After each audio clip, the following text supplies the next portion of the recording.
As duas ações que eu tô comprando agora no mês de junho, não vou enrolar vocês, vamos direto pro vídeo. Bom, a primeira delas é a Sanepar. Eu não tinha Sanepar na carteira, tinha muito tempo atrás. Quando eu vi que ela tinha subido um pouco, soltei, abri a mão e vendi, me arrependi um monte. E depois disso, a empresa só subiu e não tinha achado outra brecha para entrar na empresa de volta. Agora, esse é o momento que eu tô voltando a comprar. Vamos fazer uma análise rapidinha aqui dela para vocês.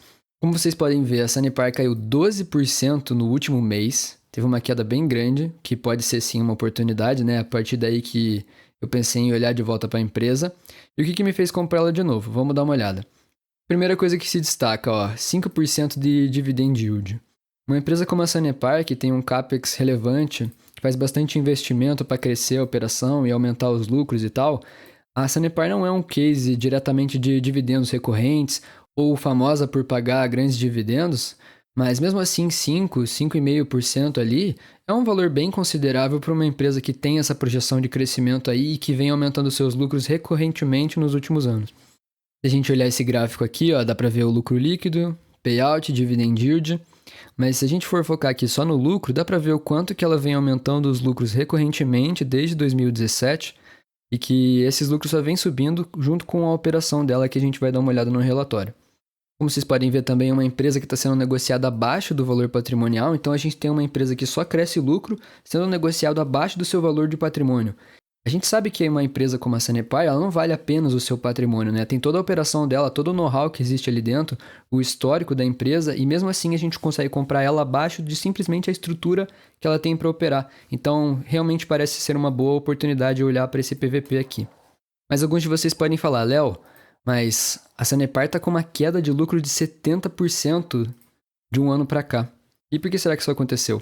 Sem entrar em muitos detalhes aqui, mas o que acontece é que a Sanepar recebeu uma indenização há um ano atrás e entrou muito dinheiro na empresa, e quando a gente coloca isso no balanço, parece que o lucro dela caiu. Só que vamos dar uma olhada que vocês vão ver que não é bem isso. Vamos ver o que a própria empresa relata aqui no seu relatório desse primeiro trimestre de 2026 para a gente ver o que está acontecendo. Então vamos ver, essa variação decorre basicamente do efeito comparativo da base do primeiro trimestre de 25, período impactado pelo reconhecimento extraordinário da receita referente ao ganho da ação e da respectiva provisão para o passivo regulatório. Excluindo esses efeitos não recorrentes, o desempenho do trimestre reflete um acréscimo de 7,8% na receita operacional líquida, aliado à redução de 10% no subtotal de custos e despesas operacionais. Então, pessoal, se vocês derem uma olhada, se a gente tirar do cálculo esses efeitos que são não recorrentes, que nem alguns efeitos de tributos ou essa restituição que ela recebeu, a operação da empresa em si, o quanto que ela consegue gerar de dinheiro, teve um acréscimo de 7,8% na receita operacional líquida. Então ela está fazendo mais dinheiro na sua operação e, além disso, está diminuindo custos em 10%. Quando a gente olha para uma empresa, o que a gente quer? Que ela ganhe mais e gaste menos, né? Para sobrar mais lucro para nós acionistas.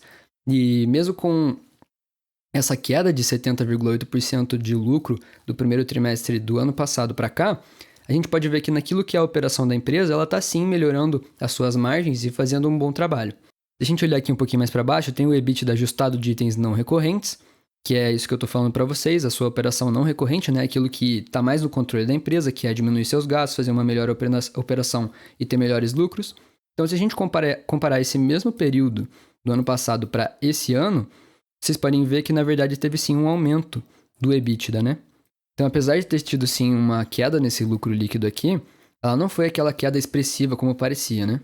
Em questão de EBITDA, que é uma coisa que eu prefiro um pouco mais olhar, que fala um pouco melhor da operação da empresa em si, teve esse acréscimo. Então, eu vou fazer uma projeção de lucro da Sanepar para esse ano, para a gente poder fazer o cálculo do valuation dela daqui a pouquinho. Então, se a gente pegar esse lucro líquido aqui de 352 milhões e multiplicar por 4, né, para fechar o ano inteiro, a gente vai ter 1 bilhão e 400 mil, tá? Então, isso aqui é só se ela repetir esse lucro do primeiro trimestre. Eu vou fazer uma projeção de que ela vai ter uma melhora nos próximos trimestres, uma melhora marginal, vai fechar 1,5 bilhões de lucro esse ano e a gente poder fazer o cálculo com esse valor. Eu acho sim que é bem possível que ela tenha mais lucro do que isso, mas eu vou manter esse número para conseguir ser razoavelmente conservador, tá? Então aqui na minha calculadora de valuation, já coloquei aqui Sanepar 4, que é a que eu compro, e coloquei aqui o lucro de 1,5 bilhões para esse ano, como eu tinha falado para vocês. Agora, como que a gente vai fazer o restante da projeção? Eu coloquei aqui 5% de crescimento de lucros para o ano que vem, e 5% de crescimento no próximo ano, então 2028. Isso aqui é uma projeção conservadora, mas eu prefiro manter dessa maneira porque é muito difícil prever a lucratividade da empresa no ano que vem, já é difícil prever para esse ano, então eu tento botar ali uns 5% para ser conservador no próximo ano e no seguinte. Uma taxa de desconto na perpetuidade de 3%, que é meio padrão, e uma taxa de desconto de 15%, né? A Selic está ali 14,5%, não sabemos como é que vai estar o cenário de juros. Eu acho que talvez não esteja tão baixo assim os juros no ano que vem. Então eu vou manter esse 15 aqui, tá? Com essas projeções, a gente tem um preço teto para a Sanepar de R$ 9,43 para a Sanepar 4, né?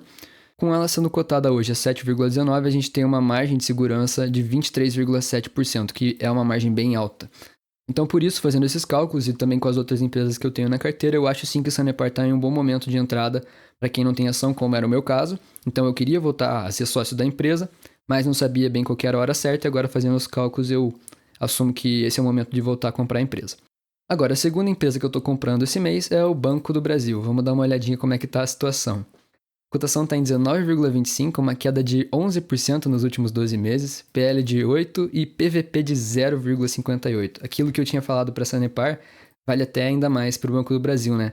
Um desconto de mais de 40% num banco gigantesco como o Banco do Brasil, que além de ter todo o seu patrimônio físico, ele também tem todo o know-how, todo o market share que ele tem como um banco consolidado no agronegócio e tal. Então você dificilmente conseguiria montar um Banco do Brasil do zero hoje, mas você pode comprar ele a 40% de desconto de todo esse valor patrimonial, né? Agora, o que assusta é esses 2,79 de dividend yield, porque a gente é acostumado a pensar no Banco do Brasil como um grande pagador de dividendos, né? E isso aqui mostra que não é essa a realidade do banco hoje. Então a gente pode ver aqui que apesar da queda da cotação, o dividend yield dele veio caindo, teve 11% em 2022, 8% em 2023, 10% em 2024, 5% em 2025 e agora, antes do ano acabar, né? Estamos na metade do ano, mas está com 2,79. Então tá bem abaixo já, né? Para aqueles que compram ações pensando no dividendo, talvez não seja esse o momento ideal do Banco do Brasil. Para aqueles que só veem aquela fórmula do Bazin, se não me engano, que vê os 6% de dividendos e tal. Eu não uso muito isso para investir, mas tem muita gente que eu sei que trabalha dessa forma. Então talvez não seja a melhor ação para quem tem esse tipo de estratégia, mas eu vou explicar para vocês um pouco do meu racional, apesar de já ter falado bastante dele. Então aqui mostrando a projeção que eu fiz no vídeo passado do Banco do Brasil, vocês podem ver que aqui eu até coloquei um desconto maior em relação à Sanepar por causa do risco a mais que ele oferece, então isso aqui faz uma diferença grande no cálculo do valuation. Mesmo assim, o banco ainda apresenta uma margem de segurança de 25,3% de acordo com as minhas projeções. Eu não vou entrar muito em detalhes sobre esse banco aqui, porque eu já fiz o vídeo passado falando só sobre ele. Se você tiver curiosidade, você pode entrar aí para ver minha análise mais completa, tá bom? Mas enfim, essas são as duas ações que eu estou comprando no momento. Espero que vocês tenham gostado. Coloquem nos comentários a sua opinião e muito obrigado.